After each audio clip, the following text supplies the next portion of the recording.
예, 안녕하세요. 경매비즈니스 고등학교 학생들 세무 일반 시간입니다. 자, 여러분들 이제 교육부 결정으로 인해서 저희가 이제 다음 주 수요일 13일이면은 이제 등교 계약을 통해서 만나게 됩니다. 여러분들 지금까지 건강 관리 잘 하셨죠?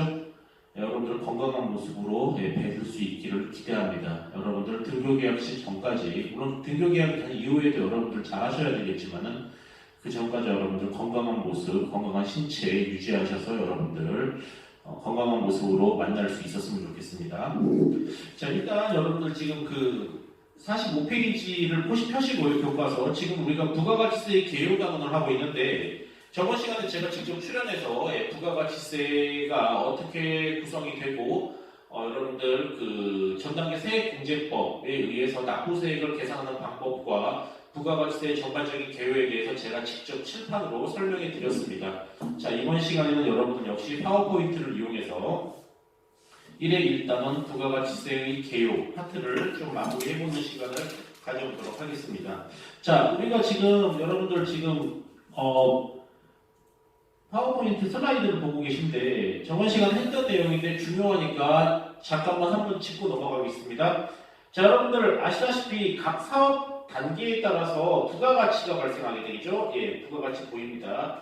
이 부가가치인데, 자, 일단은 우유 가공업자는 아무것도 없는 상태에서 10,000원짜리 물건을 만들어냈기 때문에 부가가치를 10,000원으로 보는 것이고요. 도매상은 10,000원짜리 물건을 사서 15,000원짜리 물건을 만들어냈기 때문에 5,000원의 부가가치가 붙는다라고 보는 겁니다. 그리고 소매상 역시 15,000원의 물건을 사서 18,000원짜리 물건을 만들었기 때문에 3,000원의 부가가치를 창출해냈다라고 보는 겁니다. 자, 그렇기 때문에 우유 가공업자 입장에서는 10,000원짜리 물건을 팔았죠.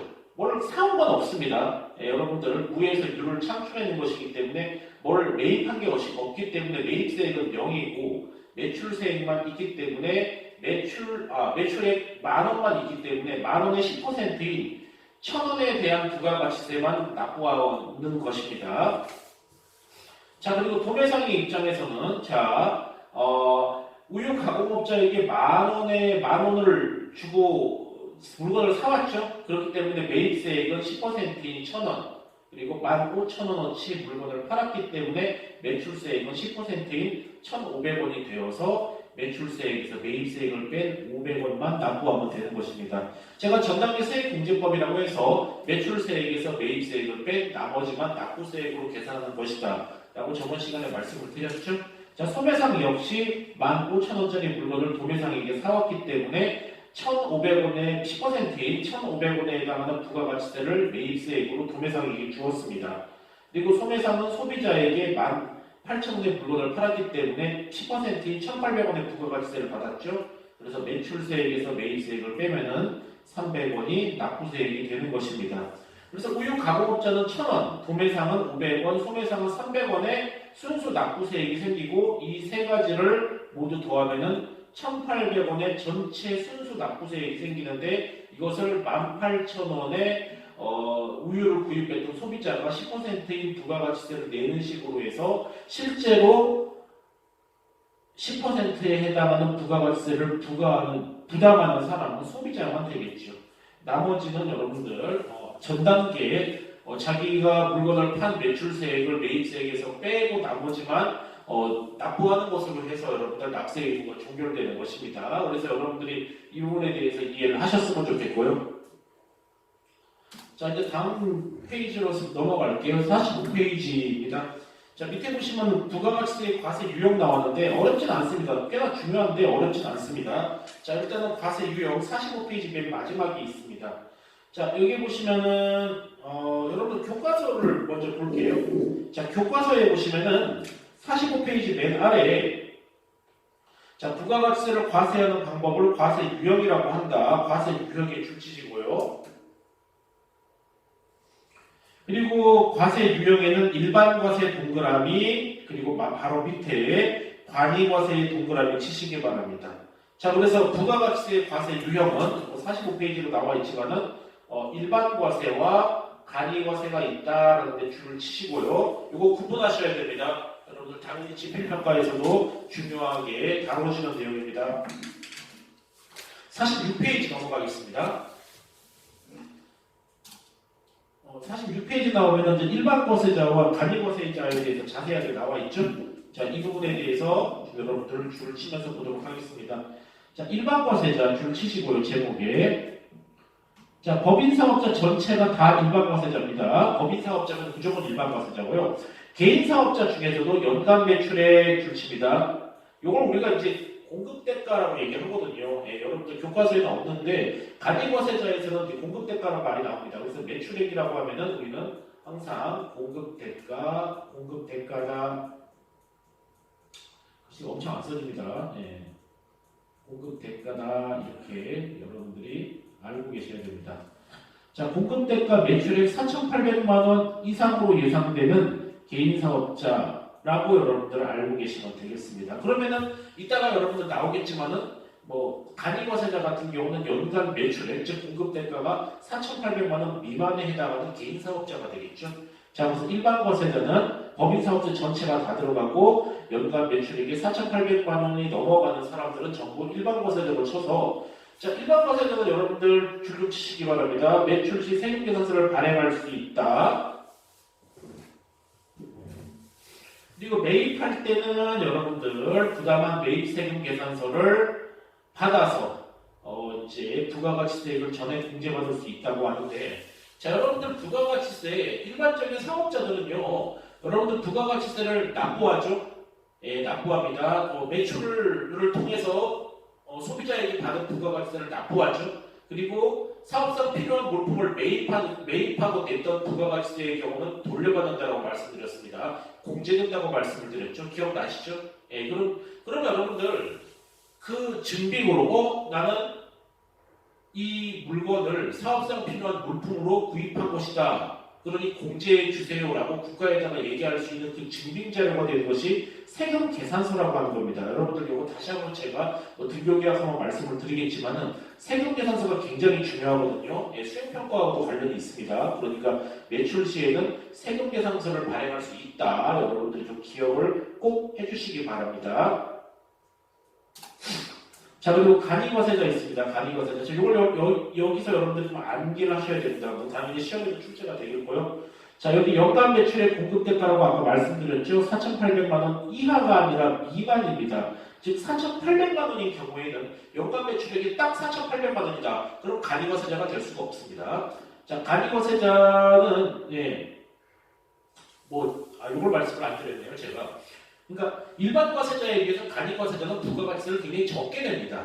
예, 여러분들 나중에 아시겠지만은 일반 과세자는 공급가액 곱하기 10%를 부가가치세로 납부를 하잖아요. 근데 간이 과세자는 공급대가의 매출액 곱하기 10%에다가 부가율이라고 하는 이제 소수점이 들어가는 숫자를 곱합니다. 이 부가율은 업종별로 다 달라요. 그 부가율을 곱하게 되면은 부가가치세가 확 내려가게 되죠. 그래서 부가가치세를 굉장히 적게 냅니다. 예, 그리고 물론 과세기간도 다르고요. 예. 그런 내용들도 다 여러분들 등교계약 때 말씀드릴 수 있을 것 같으니까 여러분들은 지금은 간이거세자가 연간 매출액 4,800만 원 미만에 해당하는 개인 사업자만 들어간다. 법인 사업자인 경우는 간이거세자가 될 수 없습니다. 그거 기억하시고요. 그리고 정말 중요한 게 이 세금계산서 발행을 할 수 없다라는 말 꼭 알아두시기 바랍니다. 간이거세자는 여러분들 세금계산서를 발행할 수 없습니다. 예, 그거 기억하시고요. 여기 매출액이 3천만 원 미만인 경우 12개월 동안에 1년 만에 매출액이 3천만 원 미만인 경우에는 부가가치세 납부를 면제해 주기도 합니다. 이런 경우는 사실 간이거세자 중에 해당되겠죠. 매출이 매우 많이 안 나오는 경우니까 이런 경우는 부가가치세를 아예 면제시켜 주는 경우도 있다. 이렇게 정리하시기 바랍니다. 자, 요거는 이제 과세입병이 변경인데 여러분들 간이거세자인데 매출이 늘어서 1년 매출이 4,800만 원이 넘어갔네요. 그러면 자동으로 일반 과세자로 당연히 전환되는 것이겠죠. 요거는 여러분들 상식이니까요. 자, 그리고 그대로 46페이지 맨 아래에 보시면은 부가가치세 계산 방법이 두 가지가 나옵니다. 46페이지와 47페이지로 넘어가면서 가산법과 전단계 세액공제법 두 가지가 나오는데 가산법은 아예 보지 않습니다. 여러분 우리가 사용하지 않거든요. 그러니까 몰라도 되니까 넘어가고요. 전단계 세액공제법 이건 계속 말씀드렸던 거죠. 지금까지. 자, 매출액의 세율을 곱하기 세율 몇 프로입니까? 무조건 10%입니다. 부가가치세는 세율이 10%밖에 안 되죠. 10%입니다. 단일 세율이에요. 그래서 매출세액에서 매입세액을 차감하여 납부세액을 산출하는 방법입니다. 예, 그걸 여러분들 기억하셔야 되고, 그러면 매출할 때는 제가 물건을 팔았으니까 누군가가 나에게 부가가치세를 주겠죠? 저는 그 부가가치세를 대신 납부해 주는 겁니다. 그래서 나는 당신한테 부가가치세를 받아서 대신 납부해 드릴게요 라는 증빙으로 여기 보다시피 세금계산서를 발행해 주어야 됩니다. 그리고 내가 반대로 매입할 때는 어떻게 되겠죠? 물건을 매입하고 나는 그 매입한 물건 값의 10%에 대해서 부가가치세에 대해 매입한 물건의 부가가치세는 돌려받을 수 있다고 했죠. 공제될 수 있다고 했습니다. 돌려받을 수 있기 때문에 그 증빙으로 국가에 납부해야 되는 것이 세금계산서이기 때문에 내가 물건을 매입하고 돈을 내는 경우에는 매입세금계산서를 받아야 되겠죠. 그래서 매출한 경우 세금계산서를 내가 발행해줘야 되고 매입한 경우는 세금계산서를 받아야 됩니다. 그렇기 때문에 세금계산서가 매우 중요하다고 제가 말씀드렸습니다. 그래서 줄치시고 기억하시고요. 자, 전당계 세액공제법이 아까 그 얘기죠. 예, 그렇게 여러분들 아시면 되고, 요거 기억하시고, 이 공식 진짜 중요하니까 기억하시기 바랍니다. 교과서 47페이지에 나와 있어요. 매출액 곱하기 세율 10%, 그럼 매출세액이죠. 매입세액은 매입액 곱하기 세율 10%에서 매입세액입니다. 보통 매출세액이 크기 때문에 이 경우는 여러분들 대부분 부가가치세를 납부해야 되는 상황이 생깁니다. 물론 환급받는 경우도 있는데, 그건 다음에 제가 말씀드릴게요. 자, 그래서 전단계 세액공제법으로 계산을 하게 되면은 매출액이 5천만 원입니다. 그러면 부가가치세율이 10%니까 여러분들 당연히 500만 원이 되겠죠? 500만. 자, 매입액은 2천만 원이기 때문에 10%로 곱하면은 200만 원이 되겠죠? 그럼 매출세액에서 이게 마우스로 글씨를 쓰게 되면 글씨가 매우 안 됩니다. 그렇기 때문에 좀 이렇게 초등학교 유치원생 글씨처럼 나오는 거 여러분들 좀 이해를 해주세요. 자, 500만 원에서 200만 원을 빼면 당연히 내가 납부해야 될 납부세액은 300만 원이 되겠죠. 그래서 여기 정답이 300만 원이 되는 것입니다, 여러분들. 자, 이제 페이지 48페이지로 넘어갑니다. 마무리네요. 자, 부가가치세의 특징입니다. 여러분들 요거 꽤 중요합니다. 요거 별표 하나 쳐놓으시고요. 예, 부가가치세 특징. 고 40, 지금 8페이지인데 표 앞에다가 별표 하나 쳐놓으세요. 매우 중요합니다. 꼭 좀 기억하셔야 되고요. 자, 일반 소비세, 일반의 동그라미 합니다. 일반, 2반, 3반 이런 게 아니라 일반적이라는 뜻이죠. 자, 이 반대말이 개별 소비세입니다. 개별 소비세는 반대말입니다, 여러분들. 일반 소비세는 모든 재화와 용역에 대해서 똑같이 10%로 과세하는 것이다. 그래서 일반 소비세고, 이런 개별 소비세하고 여러분들 다르다라고 알고 계시면 되겠습니다. 자, 소비형 부가가치세입니다. 자, 소비 지출에 해당하는 부가가치만을 과세 대상으로 한다. 이렇게 여러분들 알고 계시면 되겠습니다. 자, 그리고 전단계 세액공제법, 세액에 동그라미 치시고요.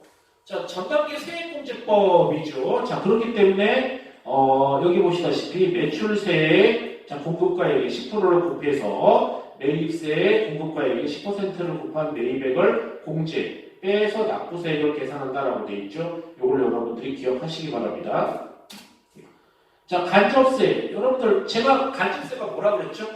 자, 직접 세금을 부담하는 사람과 납부하는 사람이 다르다고 했죠. 직접 세금을 부담하는 사람은 누구입니까? 소비자가 되겠죠.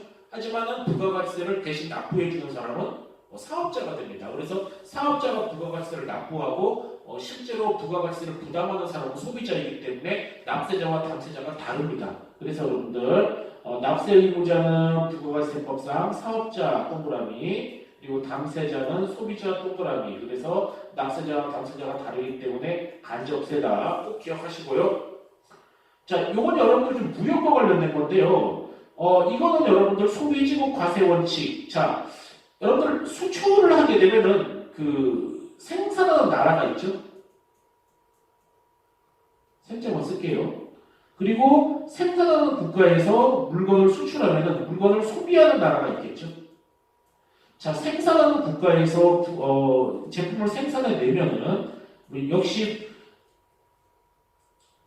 세금계산서가 발행이 되면서 부가가치세가 부과가 되고요. 소비하는 국가에서도 역시 부가가치세가 부과가 됩니다. 그러면은 국가가 다르기 때문에 부가가치세가 이중으로 부과되면은 물건값도 올라가게 되고 물건값이 올라가게 되면 잘 수출이 안 되겠죠. 그래서 수출하는 생산하는 국가에서는 부가가치세를 부과하지 않는 제도가 생기는 겁니다. 예, 그래서 여러분들 부가가치세는 물건을 소비하는 수입국, 즉 소비지에서만 부가가치세가 과세돼서 부가가치세가 이중으로 부과되는 것을 막는 제도를 소비지국 과세 원칙이다라고 이야기하는 겁니다. 뭐 자세하게 제가 뭐 영세율이나 이런 것들이 관련되어 있기 때문에 그건 제가 자세하게 말씀을 드릴게요. 그래서 국가 간의 이중과세를 방지한다는 거 꼭 기준을 치시고요. 수출 제화는 과세하지 않죠. 수입 제화만 과세한다는 내용을 꼭 기억하시기 바랍니다. 자, 그리고 이제 면세제도라고 해서 나왔죠. 면세. 자, 여러분들 면세는 지금 대부분의 물건에는 제어 용역에는 부가가치세가 부과가 되는데 부가가치세가 부과되지 않는 그런 상품들이 있습니다. 뭐 일반적인 농축수산물이라던가 의료 서비스라던가 교육 서비스, 뭐 생필품 이런 경우에는 여러분들 뭐 도서도 마찬가지고요. 부가가치세가 부과되지 않는 경우들이 되게 많습니다. 뒤쪽에 면세 파트 가서 다시 정리해 드릴 건데요. 자, 그 이유는 뭐냐면은 세부담의 역진성을 완화한다고 되어 있습니다. 역진성에 동그라미 치시고요. 좀 어려운 말일 수가 있는데 역진성이라는 말은 소득이 적고 좀 능력이 없는 사람들에게 더 불리한 경우를 역진성이 있다라고 얘기하는 겁니다. 그럼 역진성이 있는 것을 막기 위해서 하는 건데요. 자, 부가가치세는 세율이 똑같이 10%입니다.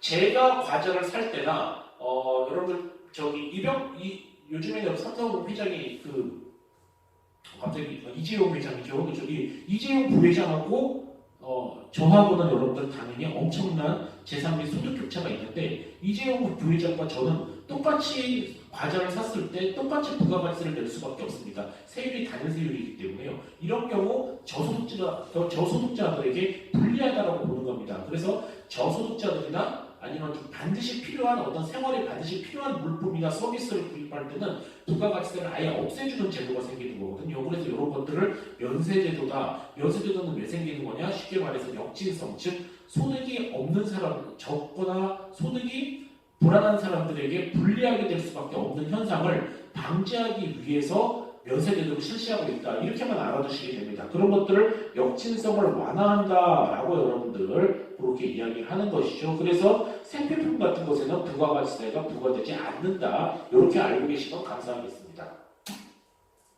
자, 뭐 다단계 거래세는 여러분들 여기 주시면 됩니다. 생산 과정에서 소비 과정에 이르는 모든 유통 단계에서 각 단계마다 과세하는 다단계 거래세이다. 그리고 국세죠. 나라에서 부과하는 국세입니다. 국가가 부과하는 국세이고, 그리고 이 부가가치세는 뭐 교육세 같이 특정한 목적이 있는 것이 아니라 그 세금을 거두어서 국가의 여러 가지 분야에 두루두루 사용할 수 있기 때문에 보통세이다. 이렇게 알고 계시면 되겠고요. 제가 여러분들 소비세의 경우 대부분 물세라고 했죠. 그리고 사람의 능력에 부과되는 여러분들 소득세라던가 이런 것들의 경우는 인세라고 얘기했습니다. 자, 소비에 부과되는 것이기 때문에 물세다. 물세 동그라미 치시고 알고 계시고요. 자, 여기 보시면은 재화 생산 및 유통 과정에서의 창출되는 부가가치에 대하여 그리고 동일한 세율을 적용하여 부가까지 줄치시면은 물세에 대한 설명이 되겠죠. 네, 좋습니다. 자, 여기까지 하면 될 것 같습니다. 자, 이제 여러분들 부가가치세 중단원 1단원이 끝났고요. 이제 여러분들 쭉쭉 나가보도록 하겠습니다. 이제 다음 주면은 이제 등교 개혁을 하게 되는데 그때 여러분들 또 뵙고 또 자세한 내용을 함께 알아보도록 하겠죠. 여러분들 오늘 고생 많이 했습니다. 수고하셨습니다. 감사합니다.